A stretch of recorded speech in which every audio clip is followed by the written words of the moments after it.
The first time the alarm struck, it didn't feel like a battle cry.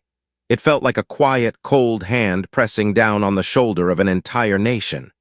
Human Emergency Protocol, Aegis Theta, flared across every console on the ESS Halcyon, drowning out even the steady, familiar hum of the reactors. The bridge shifted in an instant. Conversations stopped mid-sentence. Eyes moved from routine diagnostics to the urgent, red-coded packets spilling across their displays. Captain Miriam Sato didn't shout. She had no need to.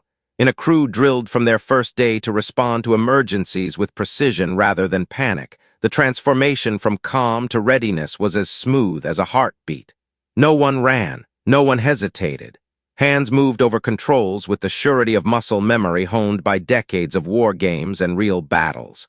The distress packet contained a voice, only one word, but it was enough to change the weight of the air. Earth. It wasn't spoken like a request. It wasn't screamed like a warning. It was said like a verdict. Across the galaxy, a few words carried more than just meaning. They carried history, reputation, and consequence. Earth was one of those words, forged through centuries of endurance, missteps survived, and promises kept. In less than a minute, the Halcyon was aligned in formation with two Titan-class battleships, a pair of tactical cruisers, and the stealth wing known as Wraith 7. They didn't need orders beyond the code itself. The fleet's jump drive surged to life. A second later, the familiar pull at the base of the skull signaled their slip into subspace, the kind of movement that always felt like the universe was holding its breath. They emerged into the target system just 1 minute and 36 seconds after receiving the call. What they found was wrong in a way that made every officer stand straighter. Silence, not the kind born of natural stillness, but the kind that felt prepared. The debris field floated in disciplined arcs, each fragment moving as though part of an unseen diagram. Broken station spines rotated at perfectly matched speeds, like planets in an artificial model. Sunlight reflected on clean fracture lines, too clean. Habitat rings were severed with surgical precision, lacking the jagged chaos of real battle damage. Lieutenant Avery Ng, the Halcyon's communications officer, examined the signal again. Her voice was quiet, but it carried across the bridge. Voice print is human, civilian encryption pattern, but routed through military-grade transmission protocols. And, she hesitated, frowning, there's a precise 3-second delay between encoding and broadcast, every single time the loop repeats. Compression doesn't do that, said Commander Armin Cole from the strategic helm. He had grown up in Detroit, where silence between words was its own language, a language that could tell you whether a stranger was dangerous or desperate. This isn't just a call for help, this is a script. Someone wants us to hear it exactly the same way over and over. Sato stepped closer to the tactical display, her eyes scanning the sterile imagery. Lock the system, quarantine every trade lane, deploy satellites. I want a net with no holes. She didn't raise her voice, but her officers moved like the weight of her words carried them forward. Above the main console, the tactical reconstruction rotated in silence. Clean cuts, evenly spaced dispersal, thermal traces that could have been copied from a training manual. Sato knew what real violence looked like. She had seen battles where nothing made sense and chaos was the only honest witness. Here there was no chaos. The mess was missing. They waited, not because they feared an ambush, but because caution was a form of respect. You don't slam into a room where grief might be present. The fleet held its position, scanners active but weapons cold. Wraith 7 drifted into the crescent shadow of the system's outer moon, running entirely passive. That's when it came, a faint magnetic ripple, almost too small to register. Not a weapons lock, not an active probe, just a look. The kind of look you give a blade to see if it's sharp without actually touching the edge. NG filtered the signal through entropy analysis. On every cycle, the packet frayed at the exact same point, down to the millisecond. No natural signal decayed like that. Real distress calls real grief, carried imperfections, shifts in breath, the unpredictability of human fear. This was machine-perfect repetition. Sato's jaw tightened. She called a secure link to the other captains in the task force. When their faces appeared in the war room's holographic field, she showed them 3 maps: debris drift, heat dispersion, and signal bleed. Each map overlapped the others too perfectly, like they had been drawn to match. Cole broke the silence first. "A set," he said. "They built a set." Sato gave one short nod. "You will not answer on the open grid. No diplomatic frequencies, no explanations. We hold silence until we know who tried to steal our voice." She paused. "And when we know, they will understand what that silence means." It wasn't hostility. It was stewardship, protecting the weight of a word the galaxy had come to trust. The Halcyon was an older ship in a modern sky, her angles softened by refits and her hull etched with the faint lines of micrometeorite scars. She carried history like salt in rope, once touched, never forgotten. Hours passed and nothing changed. That in itself was a confession. Lieutenant Gibril On, from Orbital Analysis, ran the same sweep 4 times before admitting aloud, "Systems don't decay politely. These trajectories are curated." The words hung in the air. Somewhere hidden behind this stage of debris was the truth, and Sato intended to find it. Lieutenant On's statement settled over the bridge like a thin layer of frost. Not loud, not dramatic, but undeniable. Curated trajectories. The kind of phrase you don't hear in real combat zones. In war, debris doesn't float in poetry, it drifts in chaos. The crew of the Halcyon didn't need more proof, but proof was a habit, and habits kept you alive. Wraith 7 fed back its latest scan from the moon's shadow, an electromagnetic signature faint enough to be dismissed as environmental noise, except it pulsed with intent, regular, deliberate, precise. Lieutenant NG narrowed the filter range, adjusting entropy variables to expose the pattern beneath. "That's not random decay," she said. Her voice was clipped, as if cutting away everything that wasn't truth. "The signal phrase in the same place on every loop. No human voice does that. No living voice does that." She brought up a waveform overlay. "Look at this. It's a perfect match to a sample from Cassini Refuge, recorded 67 years ago, the last broadcast before the station fell silent." Cole's eyes darkened. Someone took a woman's dying words and spliced them into this. Sato didn't answer immediately. There was a quiet particular to desecration, not the stillness before a storm, but the kind you feel when a sacred place has been vandalized. "Track the architecture," she said finally. "Not the transmission head. Find me who built this." Wraith 7's analysts worked like surgeons, peeling apart the packet layer by layer. Beneath the human encryption was something else. An organic signal architecture, neural processors fused with bioelectric feedback loops. It was a signature Sato recognized from intelligence briefings. The Lacharii Syndic. The Lacharii were not the galaxy's most dangerous species in terms of firepower, but they were among the most feared for something subtler: mimicry. Not just in the way a predator mimics prey calls, but cultural mimicry, stealing words, customs, even grief, and using them as weapons. They'd survived centuries not by overwhelming force, but by becoming whatever others trusted most. Survival had become license.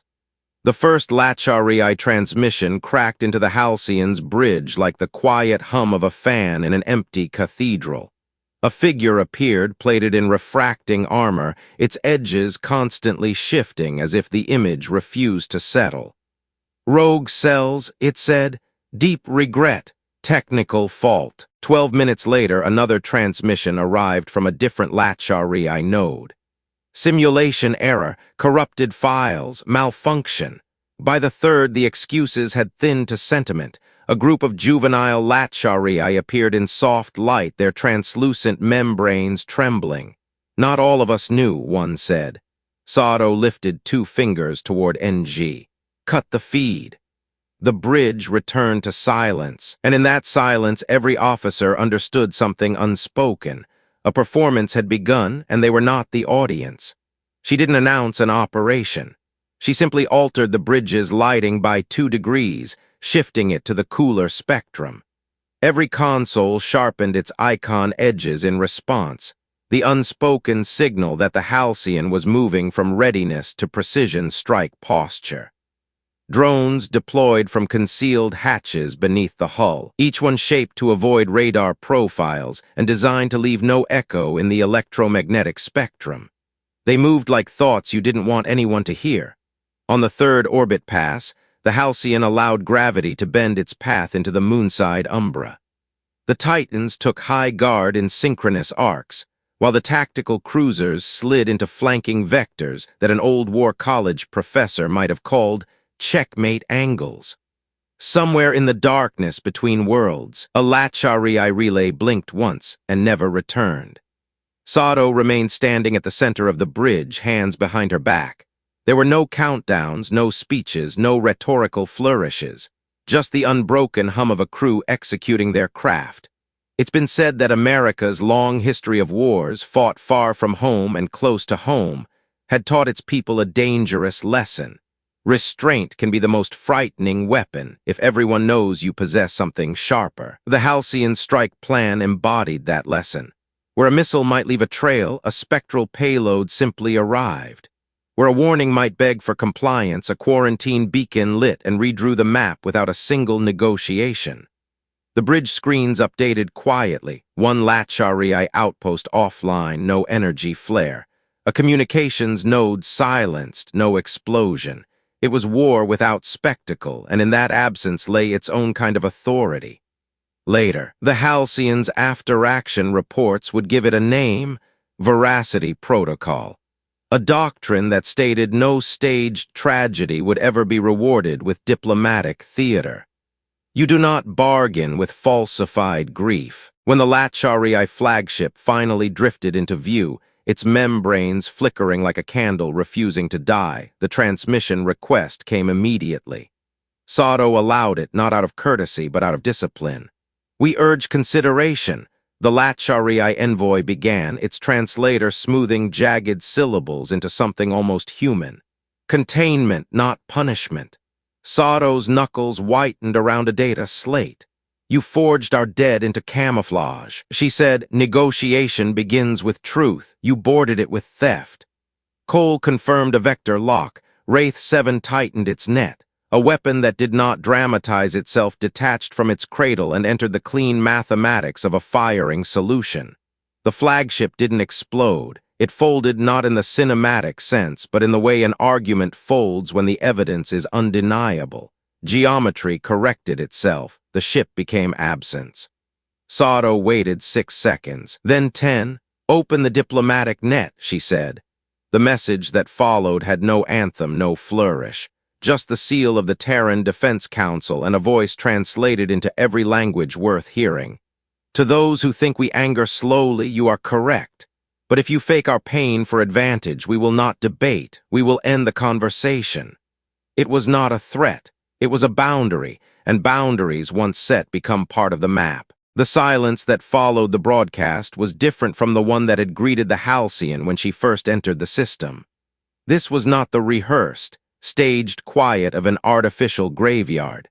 This was a silence with weight, the kind that comes when an entire sector is holding its breath, recalculating its understanding of what Earth will and will not tolerate. In the command deck, no one celebrated. There were no victory cheers, no self-congratulations. The Halcyon's crew had been long taught that real victories are measured in what you prevent, not in what you destroy. They had prevented the wrong story from becoming accepted truth, and in the galaxy's political memory, that mattered more than any single battle won. Across the fleet's secure channels, reports came in. Allied intelligence relays noted sudden halts in HFY diplomatic traffic. Secondary sources reported that several of their known allies had gone dark as well, pulling their envoys home for internal review. A polite phrase in political language for we don't want to be seen next to you right now. Sato watched the updates without speaking. In the Terran Navy, captains are taught that silence can be as instructive to your crew as orders. This was one of those times. She let them see the effect their work had caused without telling them what to think. Lieutenant Avery NG finally broke the hush. Captain, multiple requests coming in on diplomatic channels. They're asking for clarification about the broadcast. Send them the broadcast again, Sato replied. No commentary, no expansion. The message is complete as it is. Cole leaned toward her. They'll want more than that. They'll want comfort, Sato said evenly. We don't give comfort to those who profit from false alarms. She remembered her grandfather's words, a man who had seen more politics than war. When you start explaining a boundary, you start negotiating it. The Halcyon resumed patrol formation. Her drones redeployed into a wide perimeter, not to guard against immediate counterattack, but to signal to the entire system that Earth was still present, watching, listening, unhurried. In the refugee corridors 2 systems away, supply pods were already on course. Sato had diverted them before the strike, knowing that when predators play with grief, they often leave real victims in their wake. Those pods carried food, medicine, and power cells. No banners, no speeches, no Terran flags sewn on the crates. Aid without advertisement, the kind that earns trust quietly. Meanwhile, in the capital of a neutral polity, the broadcast played again in a council chamber. One delegate remarked that it was the shortest Terran communication they had ever received. Another noted that it was also the clearest. For years, some polities had assumed Earth's long decision-making process was a sign of weakness, endless committee discussions, debates, moral considerations. Now they were reconsidering that theory. On Luna in a civics classroom, the teacher who had paused her lesson to let students watch the broadcast replay now asked a question. What's the difference between retaliation and resolution? Hands went up, some hesitant, some eager. The discussion that followed wandered through history, the Cuban Missile Crisis, the post-war rebuilding of Europe, the Apollo-Soyuz handshake, and landed back in the present, Echo Net, as the press had already begun calling it. Not every discussion was in Earth's favor. In several Outer Rim freeholds, commentators accused the Terran Navy of being too quick to punish, too unwilling to hear the Latchari pleas. But the raw footage of the false distress signal's perfect repetition, the proof that it had been cut from the last moments of a human station decades ago, made even the critics tread carefully. 3 days after the strike, Sato was invited to a secure conference with the Terran Council of Defense. She stood in a holochamber aboard the Halcyon, her figure projected into a ring of senior council members light years away. "You've created a precedent," one counselor said. "You understand that?" Sato didn't flinch. "Yes, ma'am, I also understand the alternative. If we allow this, every petty border skirmish will come wrapped in a fake human tragedy. Every signal with our name in it will demand a fleet, and sooner or later we'll arrive to find the real thing, and no one will believe it." Another counselor leaned forward. "Some are calling this a veracity doctrine. Do you endorse that term?" "I don't care what they call it," Sato replied. "Just make sure they understand it." The council's response was measured. Officially, Earth released no new doctrine. Unofficially, every Allied fleet received a quiet update to their engagement protocols. Authenticate before you mobilize, and if you confirm deception, end it with precision. Weeks passed, and the system once home to the staged disaster returned to obscurity. The debris was either salvaged or allowed to drift into decay. The Halcyon moved on to other patrol routes, her presence requested in half a dozen sectors where tensions simmered. In one such sector, a merchant vessel sent out a distress call, genuine, authenticated within seconds by the new protocols. The Halcyon responded immediately, dispatching aid and repairs. The crew worked with the same urgency they would have for any human or allied life. The message was clear. Earth's compassion was not diminished. It was simply guarded. In a quiet moment, Cole asked Sato if she ever wondered whether the Latchari might change because of what had happened. She thought for a long moment before answering. People and species change when the cost of staying the same becomes too high. We've raised the price. The rest is up to them. That night, she added a line to her private log. Boundaries are not walls. They're gates with a lock. You decide who gets the key. and somewhere in a HFY archive, an unmarked file containing the Halcyon's broadcast sat untouched. No one dared delete it. Even predators keep certain warnings close. By the time the Halcyon completed her next patrol loop, the effects of Echo Net had already begun to ripple far beyond the system where it had unfolded. In the weeks following the broadcast, intelligence analysts in Terran Space Command noticed an unusual pattern. Communications from traditionally unstable sectors were suddenly more formal, more careful. It was as if a layer of politeness had been hastily draped over the usual brinkmanship. Some analysts saw this as purely tactical, an attempt by opportunistic factions to buy time. Others believed it hinted at something deeper, a recognition that Earth's patience had limits, and those limits were now better defined. Whatever the reason, even this temporary shift had value. A galaxy where opportunists paused to think twice before lying was a slightly safer galaxy. Inside the Halcyon's wardroom, Sato held a meeting with her senior officers. It was not to plan another strike or to adjust fleet posture, but to address the moral weight of what they had done. History will remember Echo Net for the silence, she began, but it must also remember what followed. Our enemies aren't the only ones watching. So are our allies, our students, our children. They'll judge us by whether we stayed true to what we said that day. NG nodded slowly. If we fail our own standard, we prove their point that all words can be bent. Cole added, it's not just about punishing liars. It's about making sure truth is never so fragile that one fake signal can destroy it. Sato let the words settle. Then that's the work. We maintain the standard even when it's inconvenient, especially when it's inconvenient. Meanwhile, in the Galactic Council chambers on Cathari Prime, the Terran delegation's seats were more crowded than usual. Ambassadors from neutral worlds requested private audiences. Some wanted to express support. Others wanted to test the edges of the new boundary Earth had drawn. One envoy from a minor trade confederation asked bluntly, if a fabricated distress signal is sent by one of your allies, will you answer the same way? The Terran ambassador's reply was simple. Yes, and faster. The answer carried through the chamber like a gust of cold air. Not everyone approved. The Veyron Directorate, long wary of Terran influence, accused Earth of using the HFY incident as an excuse to project military power deeper into contested regions. The accusation was carefully worded, but the underlying message was clear. They feared the precedent. Yet even they began quietly checking their own signal authentication protocols. On Luna, the civics teacher from before invited a Terran Navy historian to speak to her class. The topic was truth as infrastructure, a phrase coined by one of her students during their earlier discussion.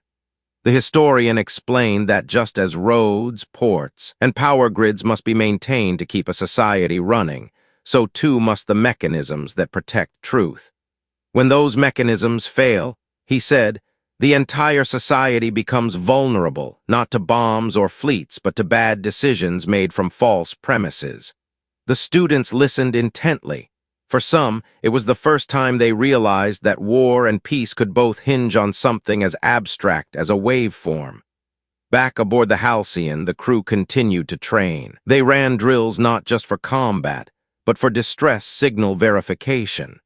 Young ensigns practiced identifying entropy anomalies, packet routing irregularities, and the subtle inconsistencies that separate real human fear from manufactured urgency. These exercises became as routine as weapons checks. 3 months after Echo Net, a situation arose that tested everything they had built. A distress call came in from a remote mining colony in the Alpheus Belt. The voice was human. The urgency was real enough to make even seasoned officers tense.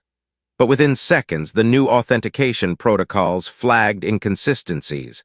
A routing path, 2 clean thermal maps that didn't match recent orbital weather patterns. Cole ordered a hold on fleet deployment. The delay saved them from walking into a well-laid ambush. It also sparked heated debate across the command deck. What if we're wrong? one junior officer asked. Then we investigate until we're right, Sato said.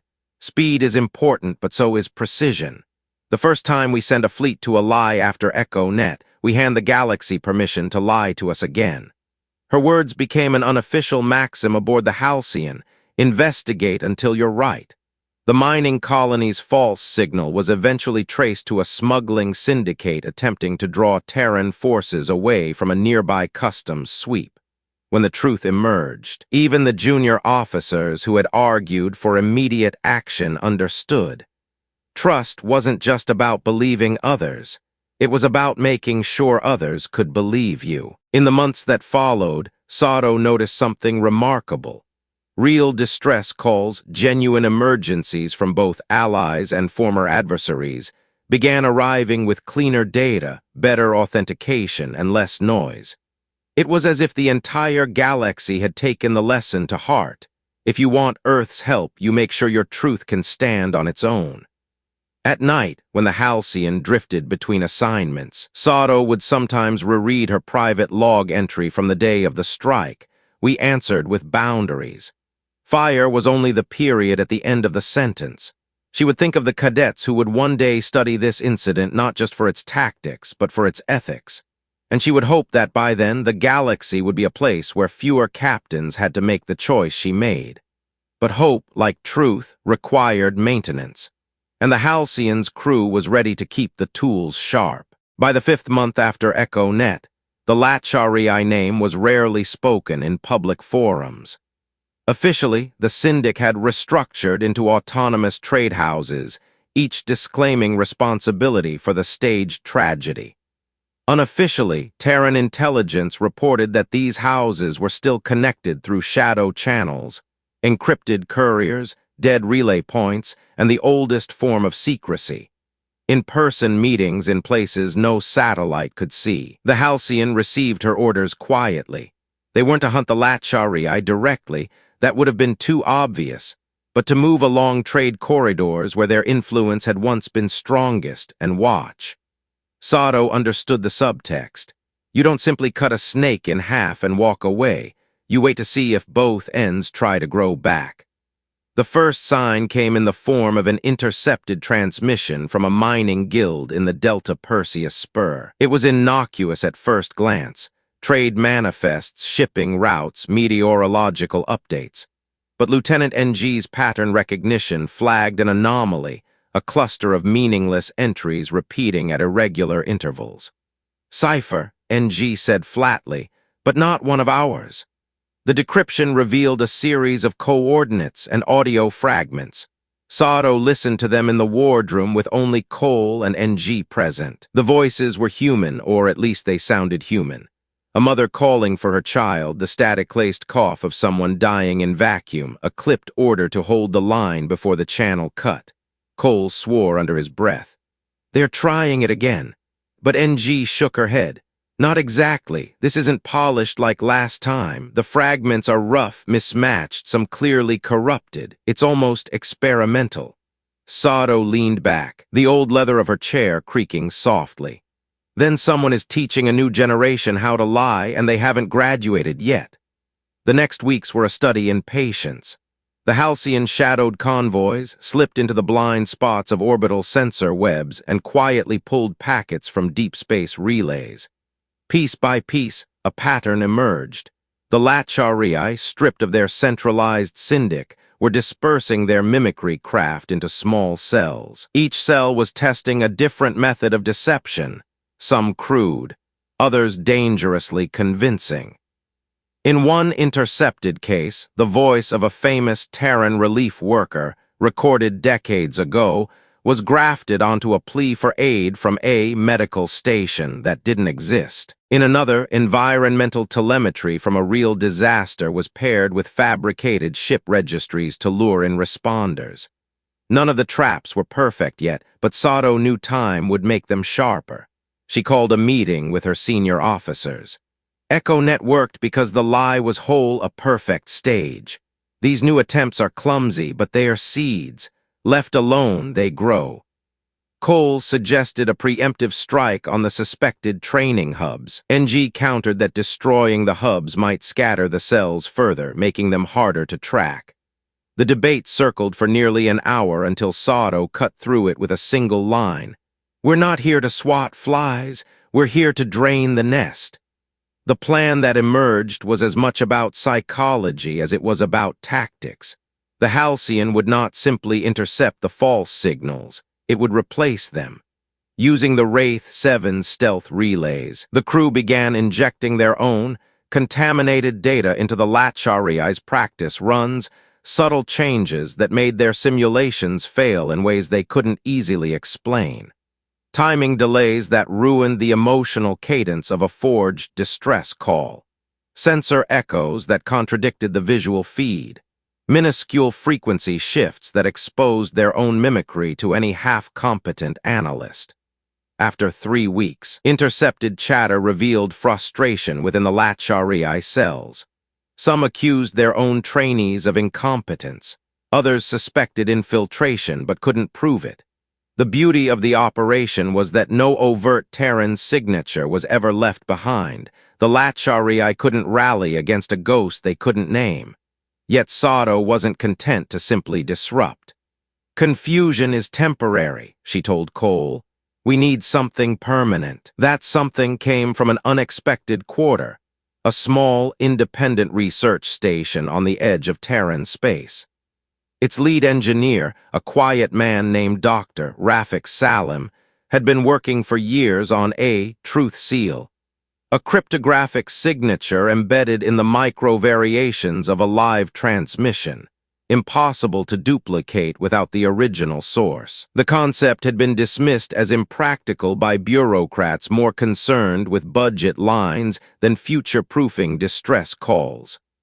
Now, with Echo net fresh in every captain's memory, Salim's work found a champion in Sato.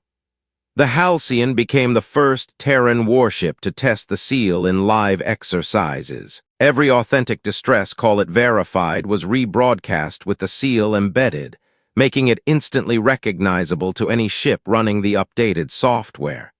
It was elegant, and more importantly, it turned the HFY's strength mimicry into a liability. Every fake they produced now risked immediate exposure. Within 2 months, Allied fleets reported a drop in attempted signal forgeries. The cells didn't vanish, but their work slowed, forced into longer cycles of testing to evade detection.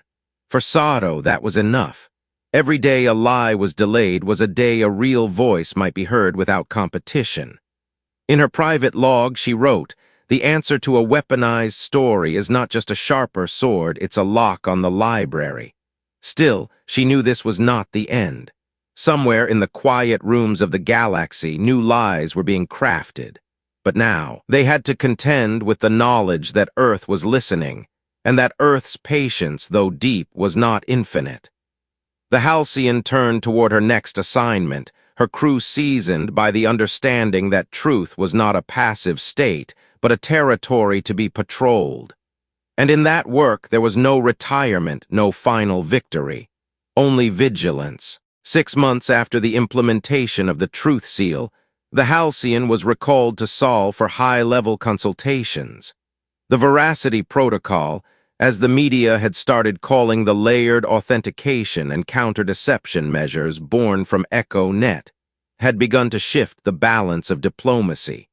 And now, it was about to be tested in a way Sato had anticipated but never welcomed. The trigger came from the Corward Axis, a block of economically powerful systems that had long been neutral but increasingly leaned toward Veyron influence. A broadcast emerged from the Axis capital, carrying an accusation. A Terran destroyer had fired on an unarmed Axis convoy, crippling 2 freighters and leaving dozens dead. The recording was damning, the convoy's frantic distress calls, the sleek, identifiable silhouette of the Terran vessel, even the heat bloom from its spinal railgun discharge. Every second of it looked genuine. The Axis demanded an immediate apology, reparations, and the surrender of the destroyer's captain for trial. The political shockwave was immediate. News feeds exploded with outrage. Allied governments demanded explanations.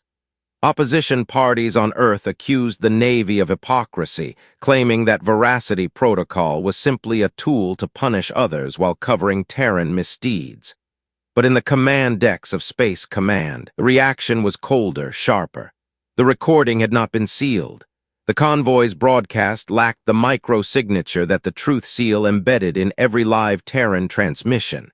That alone was enough to cast doubt, but doubt alone would not sway a galaxy eager for spectacle.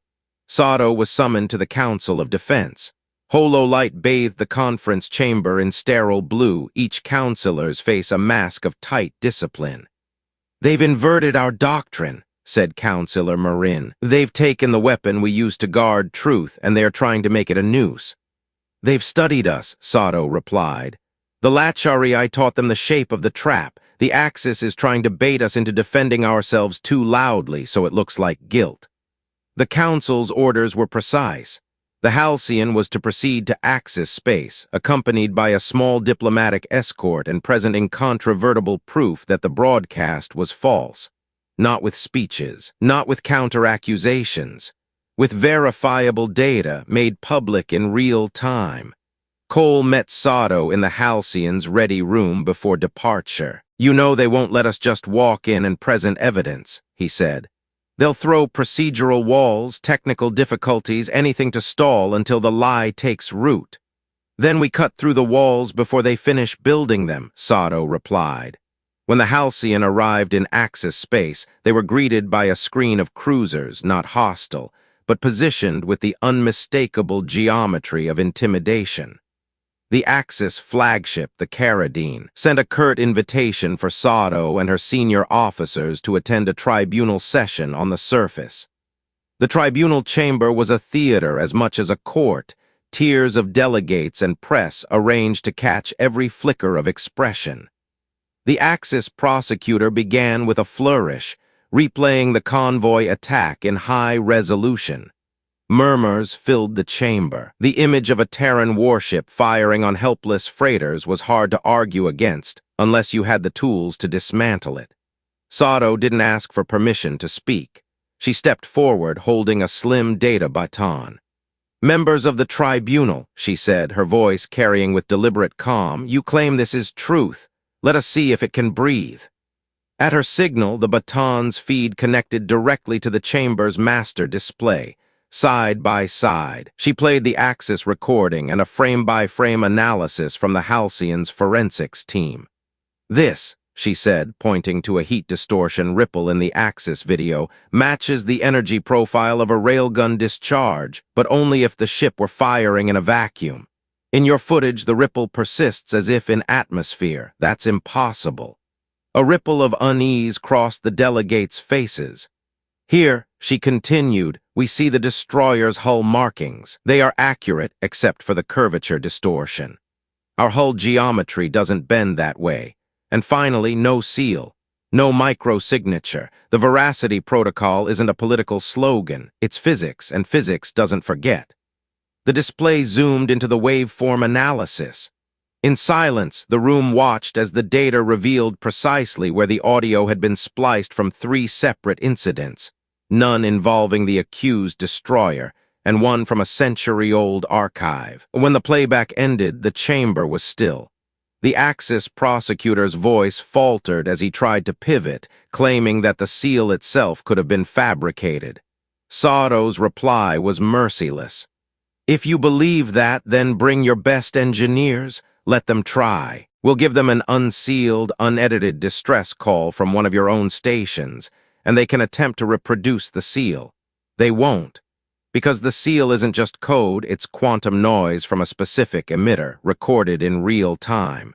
It is, by definition, unforgeable." By the end of the session, the Axis Tribunal had no choice but to dismiss the charges. They did so without apology, simply stating that new evidence had come to light. But the damage to their credibility was real. Outside the chamber, Cole exhaled. That was as close to a knife fight as you can get without blades. Sato allowed herself a thin smile. The problem with building a wall of lies is that you have to keep standing on it. and walls without foundations don't last long. As the Halcyon departed Axis space, intelligence reports indicated a quiet shift in the block's internal politics. Some member worlds began pushing for their own version of the Veracity Protocol. Others, more cynical, simply decided that crossing Earth wasn't worth the risk. In her private log, Sato wrote, "A truth that can defend itself is the only kind worth trusting." And somewhere, perhaps in a hidden meeting room much like the one where the Latcharii first plotted their mimicry, another group of power brokers was already asking themselves the most dangerous question in politics. What if she's right? 2 months after the Axis Tribunal, the Halcyon was cruising the dark between assignments when the first anomalies appeared. At first, they were small. A minor delay in the relay chain between the Sol net core and the frontier sectors, a slight drop in the clarity of quantum key synchronization, a packet checksum that didn't match but still somehow passed through. To most captains, it was background noise, the kind of static that space always whispered. But to Sato, it was the creak of a floorboard in a silent room. The Veracity Protocol had worked too well. It hadn't just deterred the old predators, it had forced them to evolve. And somewhere out there, someone had decided that instead of trying to forge the seal, they would simply strike at the infrastructure that generated it. The first confirmed incident came from Sigma Outpost, a deep space monitoring station on the edge of the Carthan Drift. Its distress call was authentic, seal intact, yet when the nearest Terran cruiser arrived, they found the station completely unharmed, its crew confused and angry at the intrusion. The distress call they swore had never been sent. When the Halcyon's analysts dug into the incident, they found the unthinkable. The seal had been generated perfectly, but from a source that was not the outpost's own emitter. The impossible had happened. Someone had replicated the physical quantum signature. Cole stared at the report in the wardroom. "I thought you said that couldn't be done." "I did," Sato replied.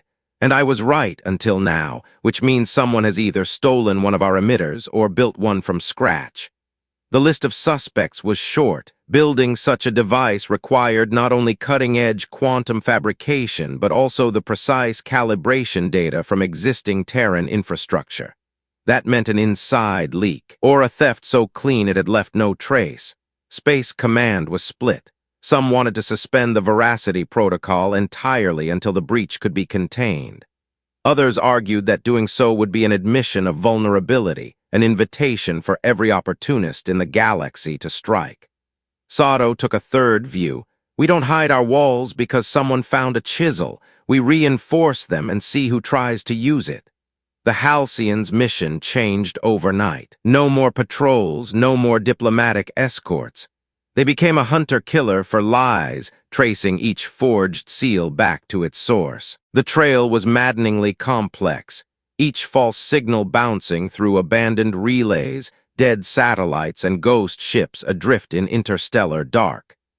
The breakthrough came from an unexpected quarter.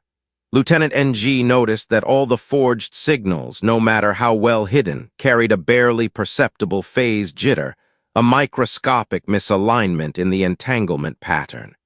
It was nothing a civilian analyst would notice, but to someone hunting the truth, it was a beacon. Following that beacon took the Halcyon to the Kepler Verge, a region so empty that even smugglers avoided it. There they found it, a vast, unmarked station built into the corpse of an ancient asteroid mine. Its hull was patchwork, a mosaic of stolen tech from half a dozen civilizations. And at its core, the source of the perfect seals. A stolen Terran emitter, ripped from a destroyed ship years earlier, now wired into a lattice of alien processors. The defenders were a mix of mercenaries, deserters, and technicians whose loyalty was to coin, not cause. A direct assault would risk destroying the emitter, and with it, the only evidence that could prove how the breach was made. Sato chose patience over fire. Under cover of a drifting debris field, the Halcyon's infiltration team boarded the station. They moved through shadowed corridors, disabling defenses quietly, until they reached the emitter chamber. Cole himself supervised the extraction, locking the device into a shielded case before signaling for pickup. When the defenders finally realized what had happened, it was too late. The Halcyon was already pulling away, silent against the dark, her stolen quarry safe in the belly of her hangar. The return to Sol was quiet, but the implications were deafening. With the emitter recovered, the breach could be closed, but it also proved that the Veracity Protocol's invulnerability had been more fragile than anyone wanted to admit. In the closed chambers of Space Command, there was debate.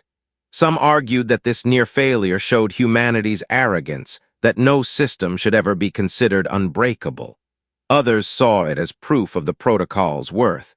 The enemy had thrown everything into breaching it, and still failed to turn the breach into a lasting advantage.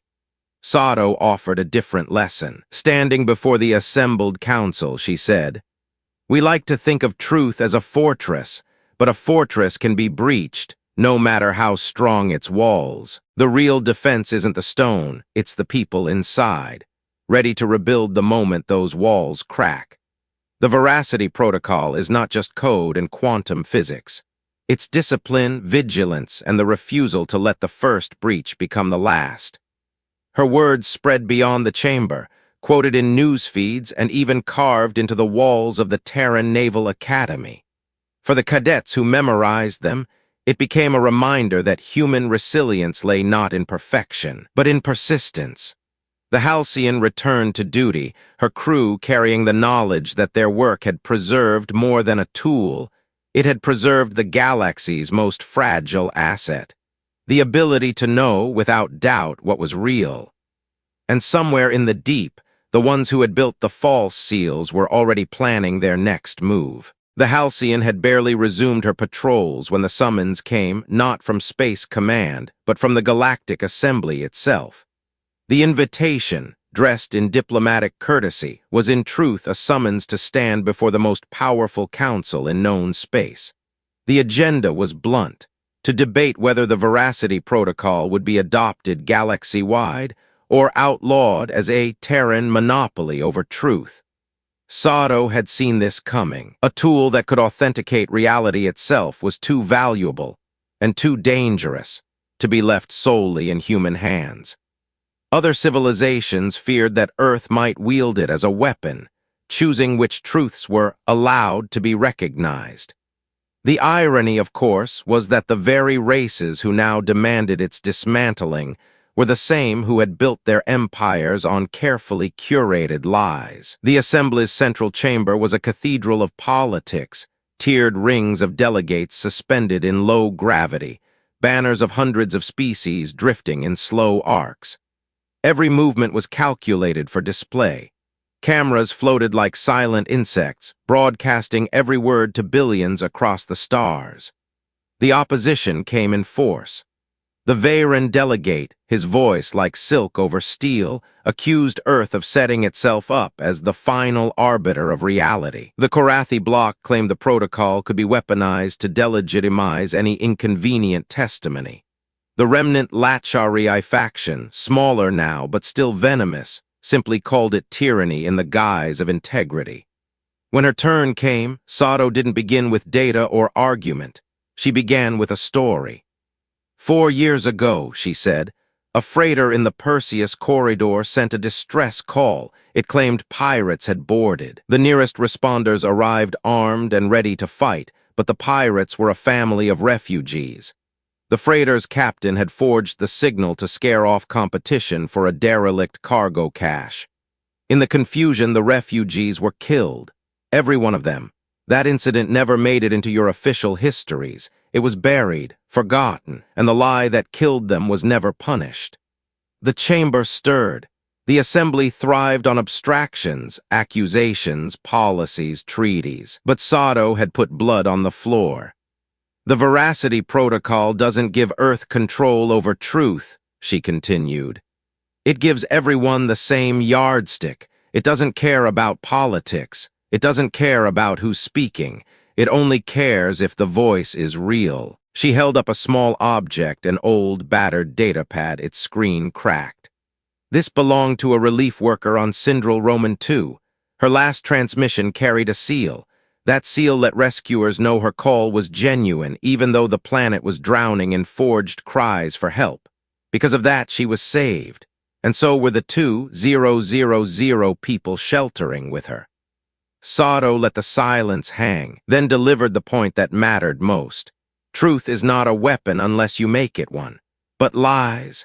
Lies are weapons by default, and every civilization here has used them. You fear the protocol because you fear losing the advantage of the lie. The vote was set for the following day. That night in the Halcyon's quarters aboard the Assembly's orbital station, Sato met with Cole and NG.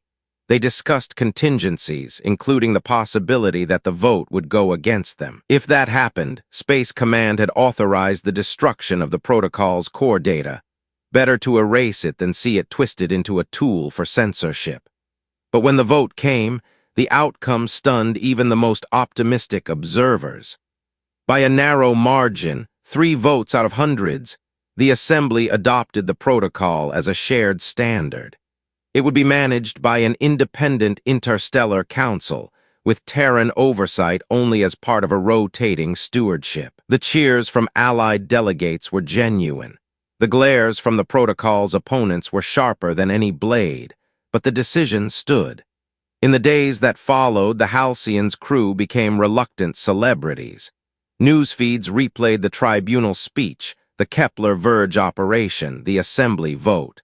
Cadets at the Naval Academy began referring to Sato's doctrine, truth is a territory to be patrolled, as if it were part of official naval strategy. Yet Sato herself was unsentimental. In her private log, she wrote, "We didn't win the war for truth. We just bought it another generation. That's all victories ever are, leases, not ownerships." Before departing Assembly space, she made one final stop, an uninhabited system where an old Terran comms buoy drifted, its systems obsolete, its seal emitter cold. She had it brought aboard the Halcyon, refurbished, and then redeployed to the deepest fringe of the galaxy. "Why there?" Cole asked as the crew watched the buoy vanish into the dark. "Because someday," Sato said, "someone will stumble on it long after we're gone, and maybe they'll wonder why we left a voice out here waiting. And maybe they'll understand, it's not the seal that matters. It's the choice to speak truth when you could just as easily stay silent." The Halcyon turned for home, her engines a steady heartbeat against the void. Behind her in the unlit reaches, the old buoy floated, a lone sentinel in the endless dark, carrying within it the unforgeable proof of one simple, enduring fact. That once, humanity had decided the truth was worth protecting, and they had acted accordingly.